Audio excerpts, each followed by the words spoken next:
Two possibilities exist. Either we are alone in the universe or we are not. Both are equally terrifying. Arthur C. Clarke, British science fiction writer, futurist, inventor, undersea explorer, and television series host.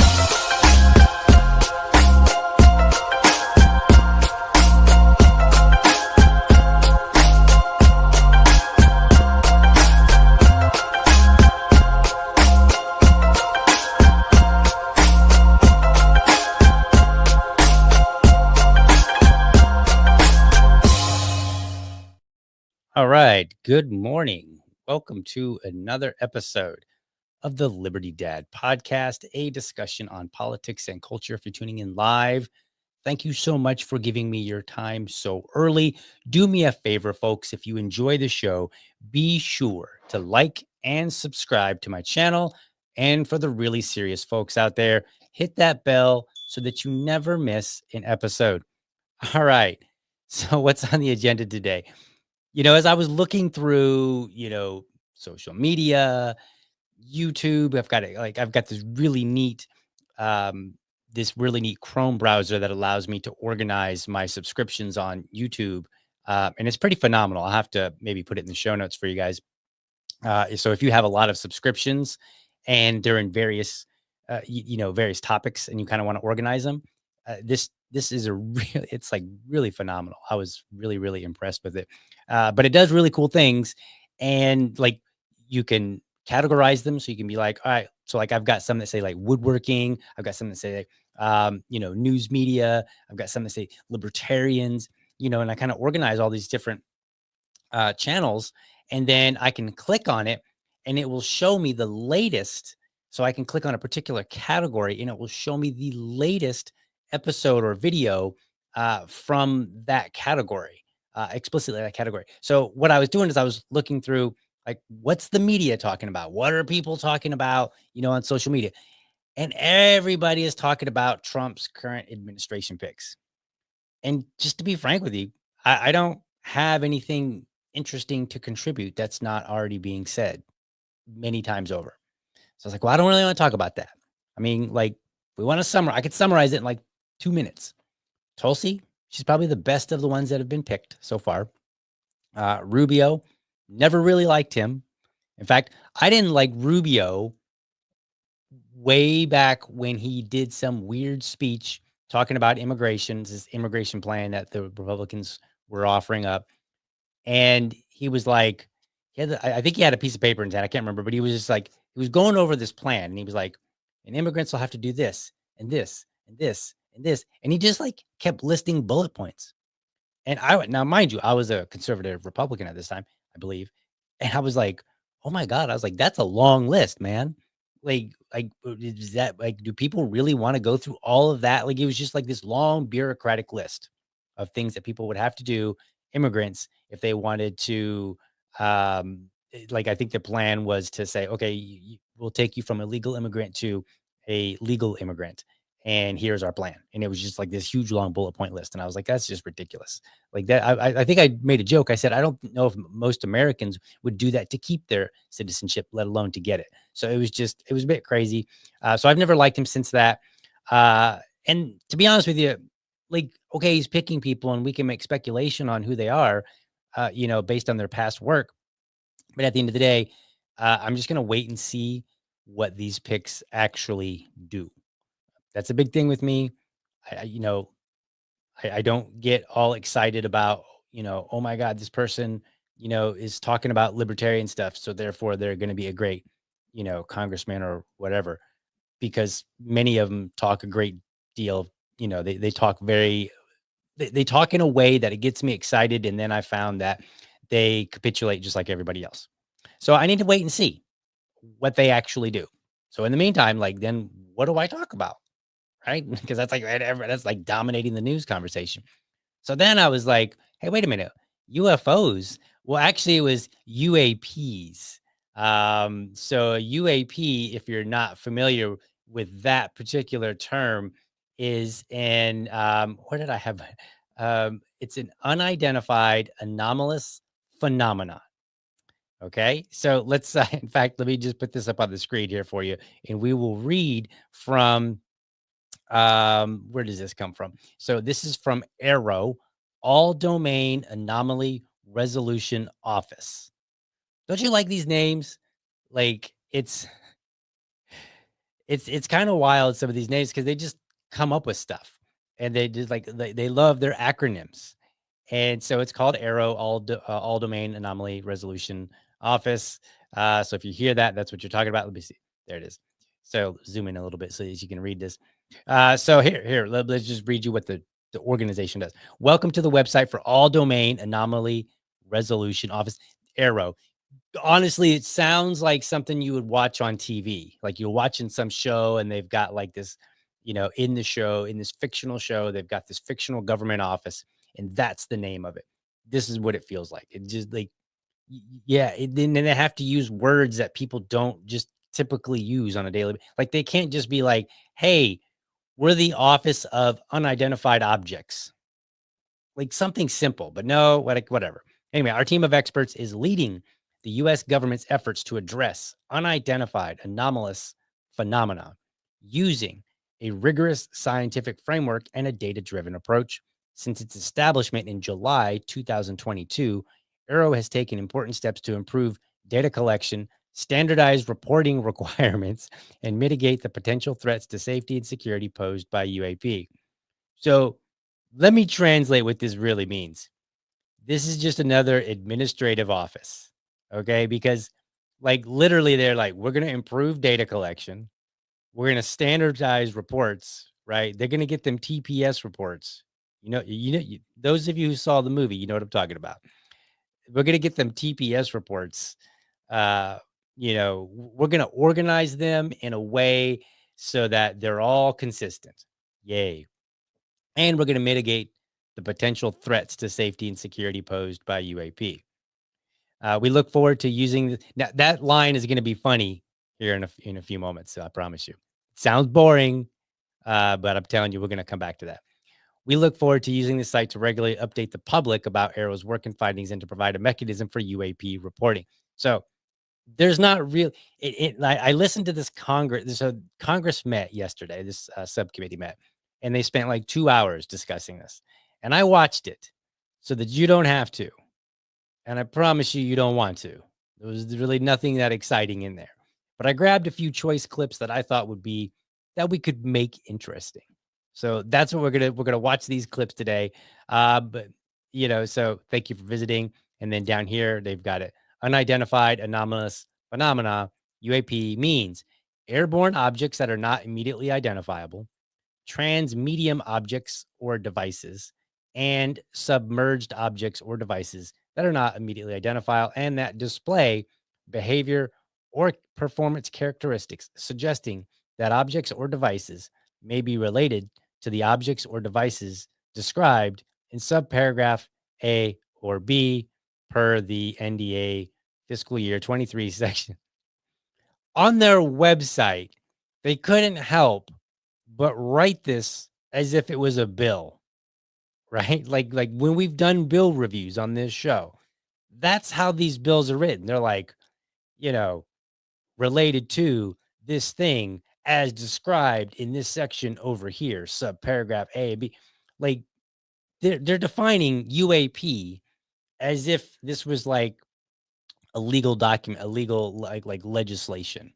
So anyway, the DoD considers unidentified anomalous phenomena as sources of anomalous detections in one or more domain, airborne, seaborne, spaceborne, or transmedium, that are not yet attributable to known factors and that demonstrate behaviors that are not readily understood by sensors or observers. So when we see something weird in the air, on sea, in space, on land or, thereabouts, if we see something weird that we don't immediately know what it is, that's a UAP. Okay, cool. Um, Anomalous detections include, but are not limited to, phenomena that demonstrate apparent capabilities or material that exceed known performance envelopes. A UAP may consist of one or more unidentified anomalous objects and may persist over an extended period of time. So before we get into it, here's the answer everybody really wants to know. This is what has the department found any evidence of extraterrestrial technology? No. Examination of UAP sightings is ongoing. Arrow uses a rigorous scientific framework and data-driven approach to better understand UAP. We will follow the science wherever it leads. All right. So you might think, well, hey, the show's over, right? Well, no, because we're talking about politics, not necessarily UFOs. And this is a government office. So I'm inclined to not always believe them, right? Like, and there's good reason for that. So let's see. Let's go back here. So it was in the headlines, though. So here are some interesting headlines that you can check out. At packed UFO hearing, calls for transparency ring loud. Both Republicans and Democrats are pushing for legislative action on unidentified aerial phenomena, floating a range of proposals. Okay, cool. And let's see what else. What was the other? There we go. Witnesses testify on Capitol Hill about government efforts to suppress info on UFOs. Witnesses testified on Capitol Hill on Wednesday that government officials are not only withholding information about UFO sightings, but ... Who knows? Who knows what they're doing, right? Let's see. UAP are real. Congress pushes quest for transparency on UFOs. Let's see. Got a couple more headlines here. Watch U.S. Congress holds UFO hearing. Let's see here. And this last one here. Congress is revisiting UFOs. Here's what's happened since last hearing on extraterrestrials. And the last one was in July of 2023. So this has been an ongoing thing that they're discussing UFOs. And it would seem that we are no closer to getting any answers. But I think there's some enlightening things that we can learn from some of the clips that I provided. So let's get into one of those clips here. Let me use all my new setup here to get this. All right, there we go. Let's see. Is it coming? Army Colonel Carl Nell, a member of the federal government UAP task force, said at a conference this past May that non-human intelligence exists. Non-human intelligence has been interacting with humanity. This interaction is not new, and it's been ongoing, and there are unelected people in the government that are aware of that. But UAPs remain a controversial topic. I'm not going to name names, but there are certain individuals who didn't want this hearing to happen. Okay, so let me just stop right there.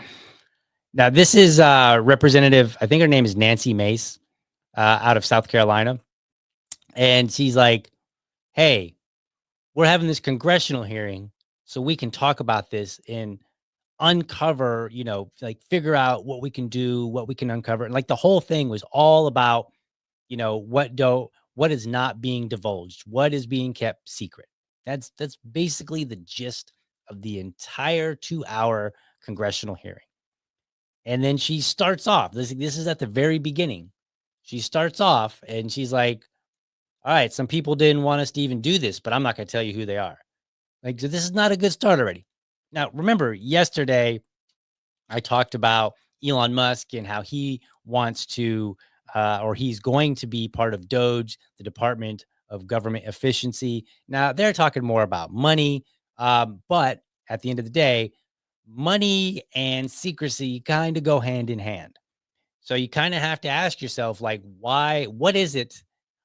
Why is she not able to name names in a congressional hearing explicitly designed to try to get to move forward on information that's being held from Americans? like this is not a good start already. But anyway, let's keep going. Because they feared what might be disclosed. But we stood firm. No amount of outside pressure would ever keep me from pursuing a subject to ground, come hell or high water. On that score, I want to thank our witnesses for being here.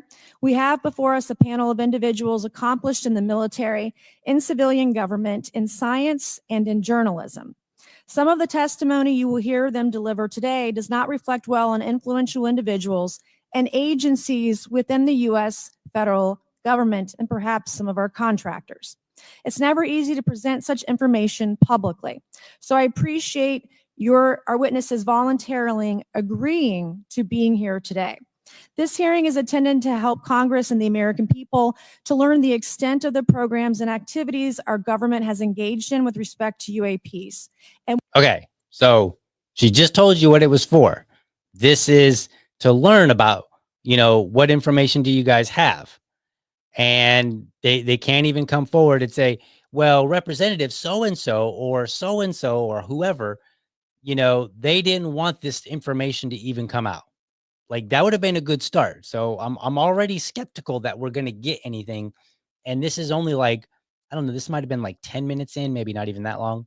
So it was kind of interesting. But whatever, we're gonna see. What knowledge it has yielded.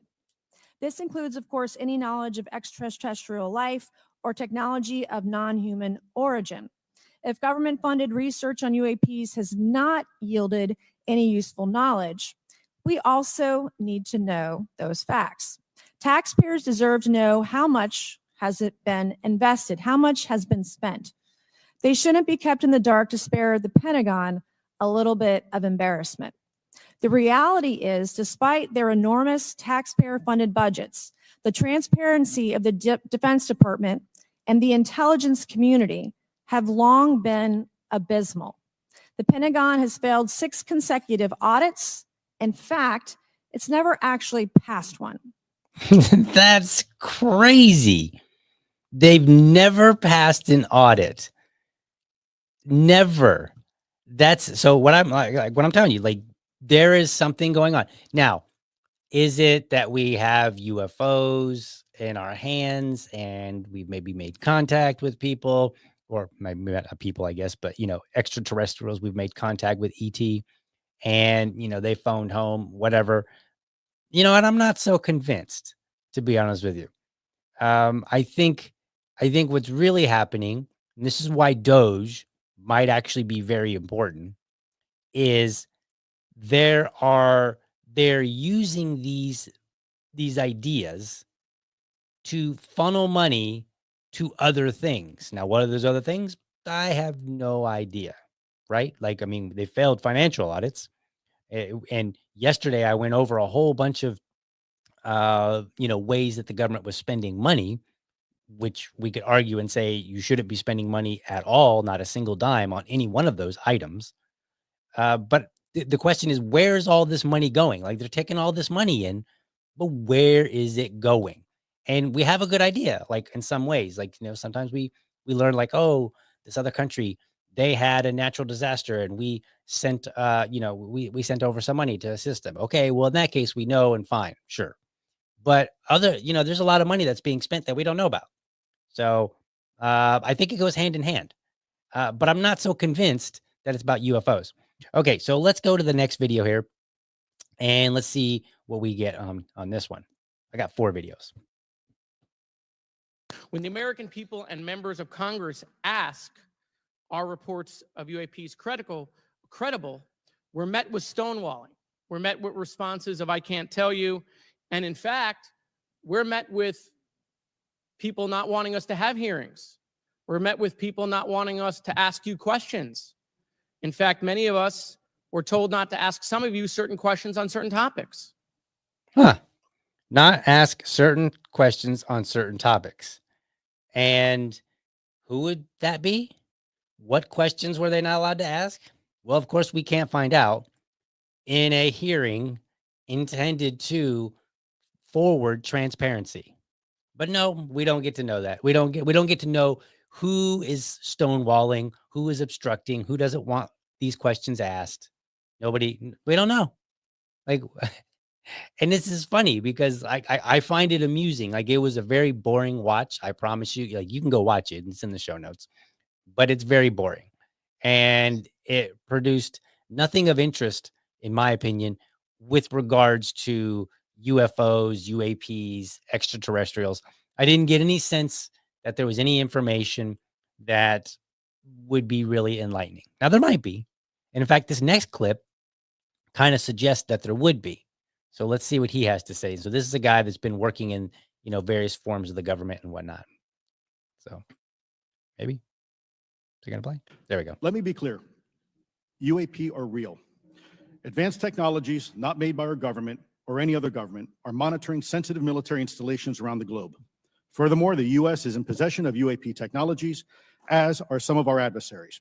I believe we are in the midst of a multi-decade secretive arms race, one funded by misallocated taxpayer dollars and hidden from our elected representatives and oversight bodies. Okay.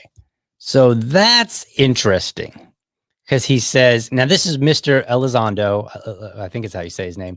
And he is, I'm reading here from Wikipedia page. Luis Elizondo is a media personality and author formerly employed by the United States Army Counterintelligence and the Office of the Under Secretary of Defense for Intelligence.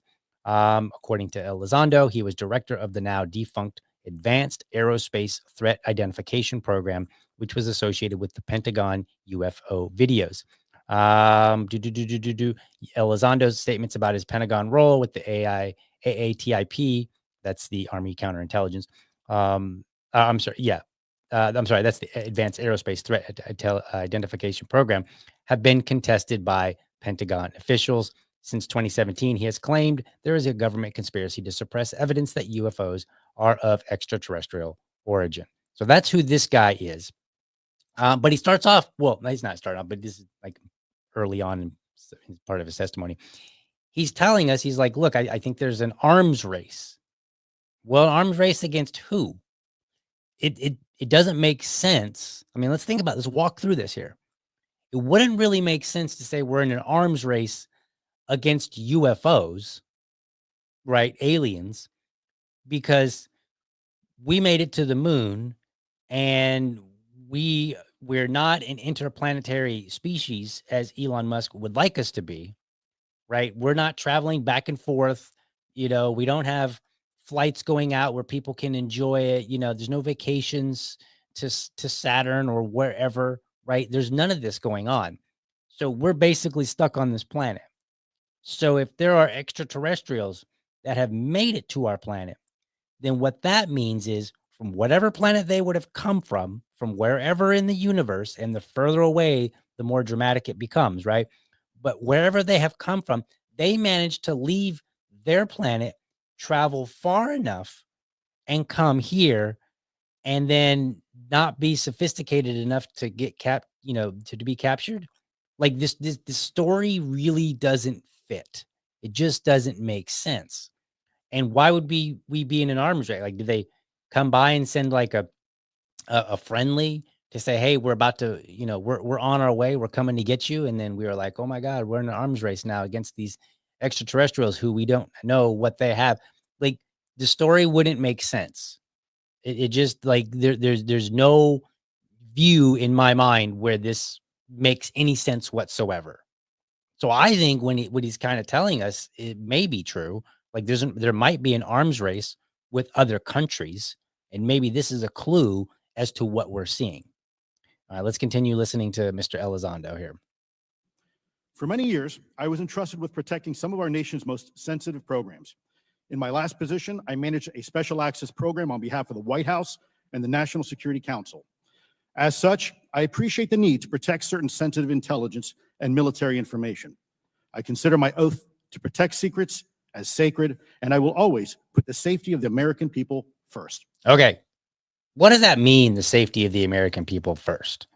Like, he's here to testify that, hey, we should publish more information than we have. Congress should have more, more oversight. They should understand what's going on better. They should get answers when they ask questions, so on and so forth. But then he's like, well, I always put the safety of the American people first, because the government's really good at saying, well, we can't tell you this because of safety reasons, because of national security, because of this or that, right? And it's hard to tell whether they're just making it up, or, and here's where we're going with this, or if the real reason they don't want certain information out is not because the information of itself, but because that information effectively is metadata. Do you know what metadata is? It's information about information. Like if I make a phone call and you don't know you don't know what I talked about, but maybe the number that I called, or maybe just the region that I called. So maybe I made a phone call at 7:30 in the morning on Monday morning, and I called somebody in Buenos Aires. Okay, well, that tells you something. Like who is DL calling at 7:30 in his time, which would be whatever time in Buenos Aires, you know, and who is it in Buenos Aires that he needs to discuss, you know, have a conversation with. And so if you know a little bit about me, you might say, well, I know that DL doesn't have any South American family. So it's like unlikely a family member. So now who is it? Right. So you can start deducing information from the details about things. And so I think that's kind of what we're going to be learning a little bit from some of these clips and from the video. Now it's kind of speculation still, you know, because again, they didn't really reveal anything. But let's continue. With that said, I also understand the consequences of excessive secrecy and stovepiping. Nowhere was this more apparent than in the aftermath of 9/11, which many of us remember all too well. I believe that America's greatness depends on three elements: A, a watchful Congress; B, a responsive executive branch; and C, an informed public. Okay. I kind of disagree with that a lot. I think America's greatness relies on an informed public, a watchful public, and maybe a watchful media. And we don't really have any of that. I don't think that we need, like, it would be nice if we had a watchful Congress. But again, this is a country of the people, by the people, for the people. We are supposed to be the ones in charge. They are representatives. They represent us. We vote for people and say, please go represent me, not, hey, you go be the oversight and you just take care of it all. Although that's how we do it in practice, but that's not what it's supposed to be. So I actually disagree with them. I think definitely we need an informed public. So I'm all about putting out information. But I think also the public is the one that has to be the oversight. The public is oversight on Congress. Now, Congress can be oversight on all these federal organizations and whatnot. And then the public can watch these kind of videos and then say, hey, I don't like what was going on. They can call up their representative and be like, hey, you need to put a stop to that, so on and so forth. That would be the ideal world. But right now, what we do is we say, you're representing me and you go do your thing. And then I'll yell at you if I come across something I don't like. That's generally about how it works these days. Okay. So I've got, I think, one more video here. Yes, I've got one more video. I think this one was probably the most interesting video. And so those were kind of like opening statements. Like that's, you know, we're just kind of getting a sense of where people were initiating their conversation in this congressional hearing. Then Representative Mace leads in with some of her questions. So I want you to hear in this congressional testimony how people are responding. Now, she brought in these people who supposedly want transparency, right? They want transparency, and supposedly Congress does too. So she starts asking some questions, and I want you to hear what they have to say. Before I get to that, let me get this comment here. How is this a function of our federal government?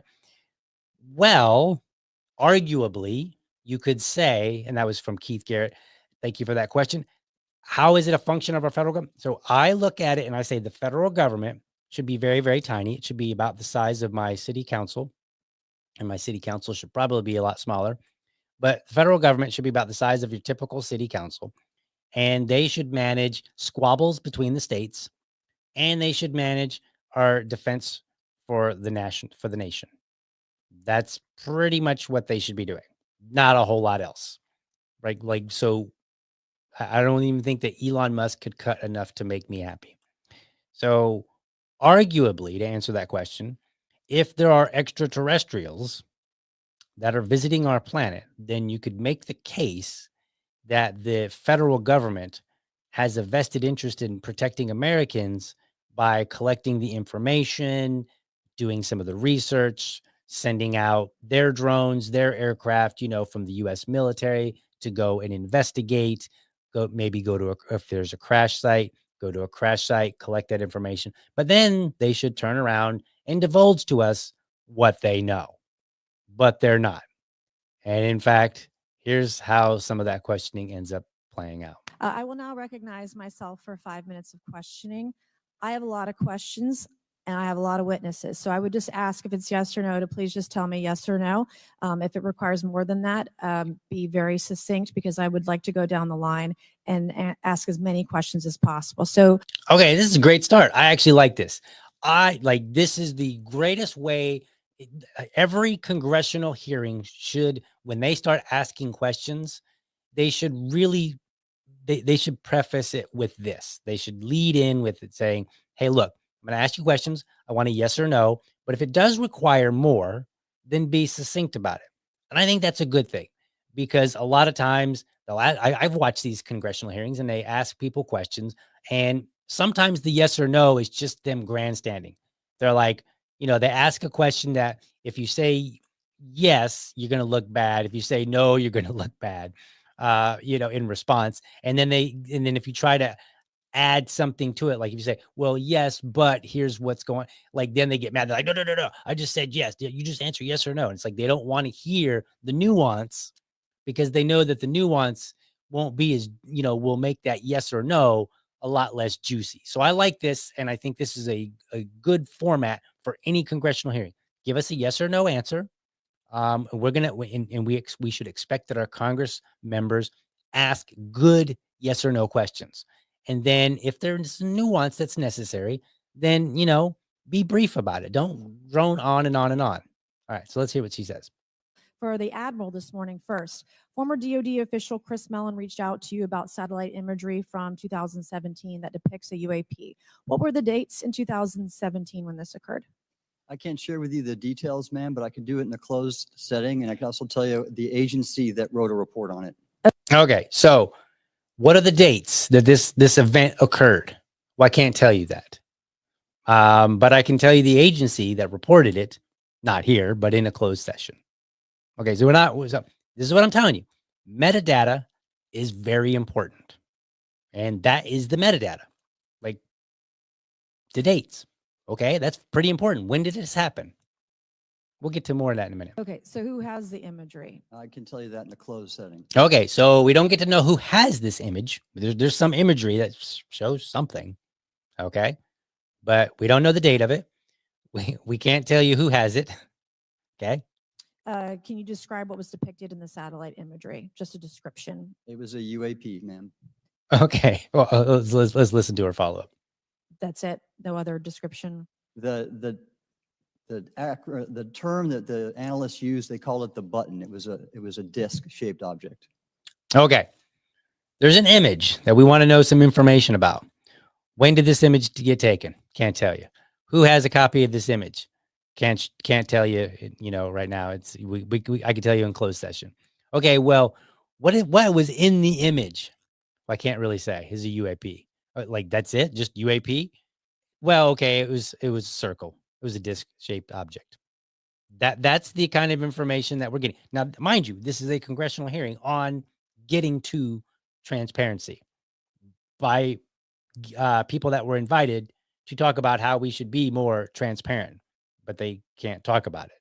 They won't talk about it. They don't want to be the whistleblower, right? But it's really, really important that we tell people about this. Interesting. Very interesting. Okay. Okay, where was it? I can't tell you that, ma'am. Oh, we don't know where was it? I don't know. You're like, geez.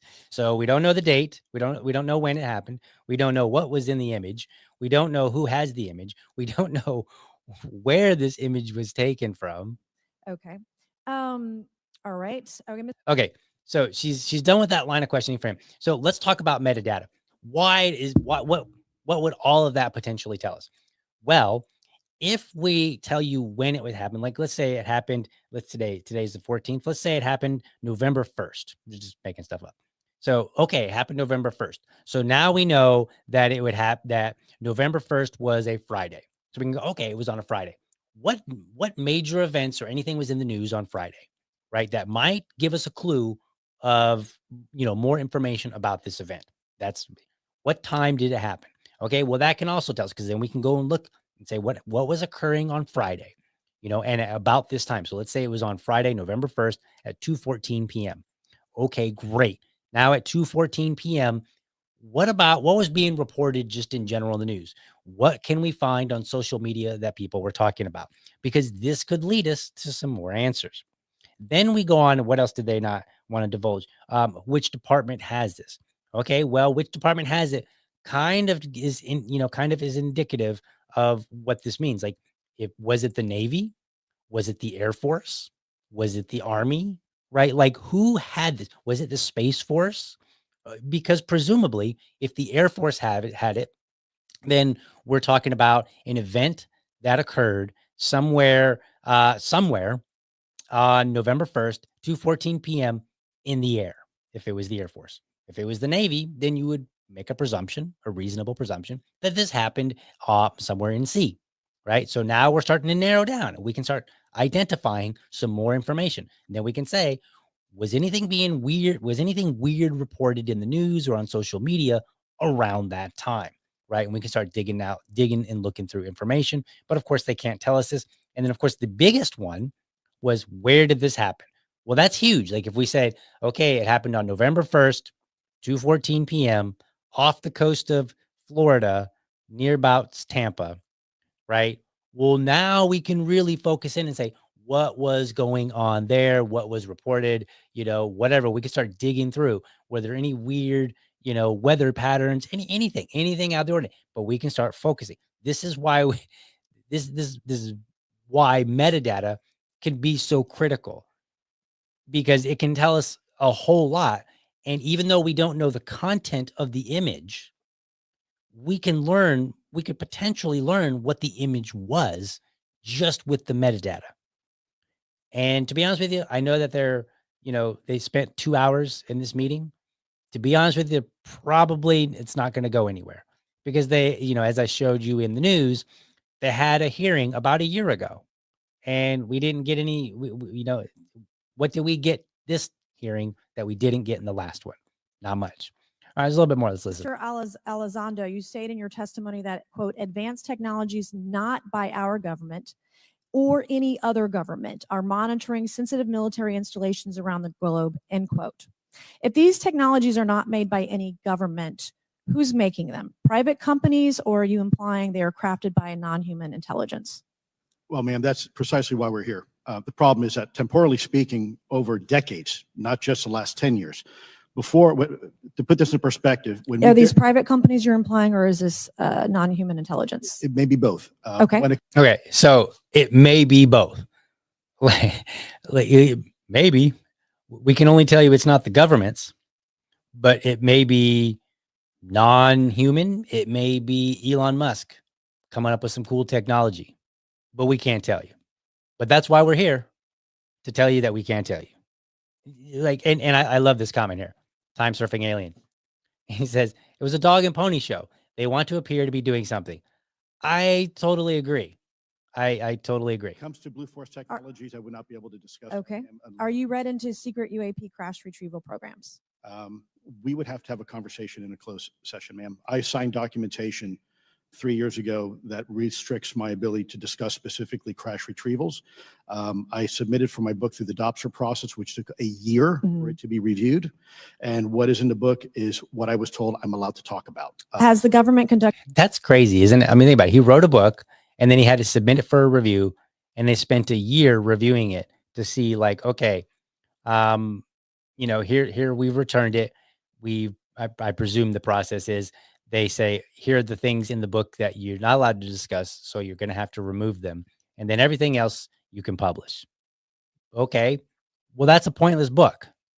So I know, I'm kind of glad that he mentioned this, because now I know, if you were somebody that was involved with any level of significant clearance and you write a book, there's a good chance that I don't even need to read it, because you had to submit it for clearance, which means anything interesting is probably not going to be in there, right?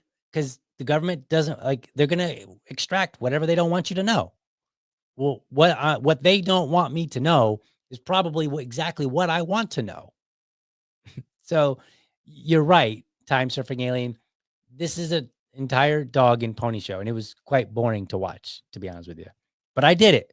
I did it because I love my audience, and I want you to know that there's probably no aliens. All right, a few seconds The left. secret UAP crash retrieval programs, yes or no? Yes. Okay. Were they designed to identify and reverse engineer alien craft, yes or no? Yes. Does the U.S. government have any reverse? Okay, we already answered that question about retrieval programs. Do any U.S. contractors have the same? I would prefer to address it in a closed session, ma'am. Okay. So do contractors have, like, he will not talk about what private companies have. But he was at least willing to say the governments don't have it. So if we're going to use some reasoning and some logic here, here's what I think might be happening. Just walk with me, just work with me, or, follow me through this chain of logic. So we've got this hearing. It doesn't produce any information about aliens. It does say, like, the most that we get out of it is that there are things out there that are not created by any known government. It's unclear whether or not they're from human technology or from non-human technology. Unclear meaning it's not divulged. And then we have to look and say, all right, going back to my earlier comment where I said, hey, aliens, are we in an arms race with aliens that managed to get here? Well, we're already at a disadvantage if the aliens could get here because we can't get there. So there's not really, in my opinion, much of an arms race to have because they've already got technology that's superior to ours.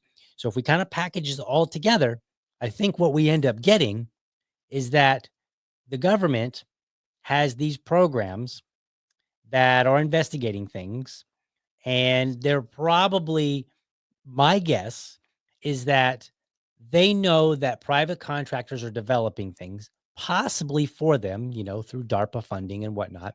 They possibly have these contracts that are being that for private companies to create new things. And then they have to create new offices to say, well, we're going to go and we're going to investigate these things that airline pilots are seeing, that, military pilots are seeing, that regular public members are seeing. And we're going to create this office to go and investigate these things. But then we're not going to tell you any information about it, because if we tell you the who, what, where, when, why, how, if we tell you any of that information, you might be able to take that puzzle, piece it together, and figure out that, hey, this company over here is creating something. Because think about it for a moment. To go back to my analogy where I made it up and I said, all right, November 1st, 2:14 p.m. off the coast of Florida, around the Tampa area. So if we get some hint that some pictures were taken over there, right? Maybe an airline pilot was flying in the area and managed to grab a picture, or at least radio it in, which they mentioned in this congressional hearing. They mentioned, various, pilots of, private and public, private and military, reporting these kind of things, and there's no mechanism and all that. So you have these people that are reporting this kind of stuff. And then we learn and we say, okay, well, it happened at this particular area at this particular time. And we have a good feeling that they're not extraterrestrial. They're saying it's not the government. And so that kind of leaves us with a private contractor. Are there any private contractors in the area? And then when I go, oh, and I'm, again, still making stuff up, but we might say, oh, there's a private research company over, right outside of Tampa. And they are, they are known to develop robotics, for instance. I'm just making stuff up. Okay. So this is how we could piece together. So I think this is entirely a dog and pony show so that the government can send money or, give contracts to private contractors to do research. That's what I think is going on.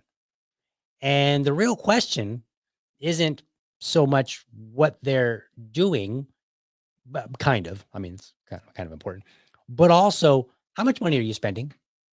Are you spending a lot of money on, and what are you actually getting out of this? Or are you just spending money? So hopefully Doge, which we talked about yesterday, will help uncover some of this, but I got a feeling it won't. That's just my guess. So that's my show today, folks. Let's see what we got here. Time surfing alien says, I don't discount the existence of extraterrestrial intelligence. Well, of course not. your name is Time Surfing Alien. It is in your interest to accept that. Like you just have to. You can't have that name and say, well, there's no such thing as aliens. That just doesn't even make sense. But no, I personally don't.